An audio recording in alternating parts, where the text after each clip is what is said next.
3টা বাজিলে মই ভাত পানী খাই আজৰি হ'লোঁ। আপোনালোকে খালেনে জনাবচোন। আৰু মই এইযোৰ দেখিছে নহয়, চাদৰ মেখেলা ওলাই লৈছোঁ। বৌ এজনীয়ে চিলাব দিছিলে, পইচা এডভান্স দি থৈছে, কিন্তু এযোৰ কাপোৰ মই চিলাই দিয়া হোৱা নাছিলে।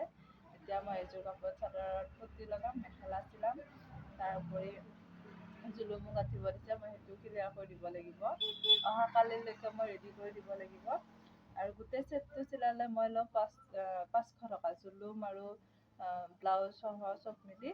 সেনেকৈ ভাবিলে আপোনাৰ 250 টকা ব্লাউজ পৰে, কিন্তু ছিংগল ব্লাউজ মই 300 টকাত চিলাওঁ। কাৰণ এযোৰ জানেই ন, এযোৰ কাপোৰ চিলাওঁতে কিমান কষ্ট হয়। যোনে চিলায়, যিসকলে চিলায় সেইসকলে বুজি পাব যে কাপোৰ এযোৰ চিলাওঁতে কিমানখিনি কষ্ট হয়।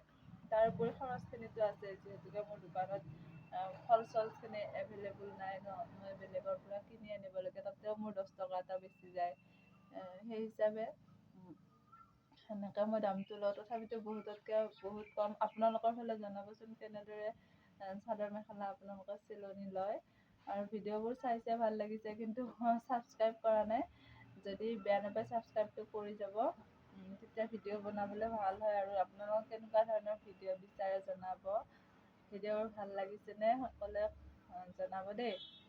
আৰু ছাবস্ক্ৰাইব কৰিবলৈ নাপাহৰিব। Bye bye.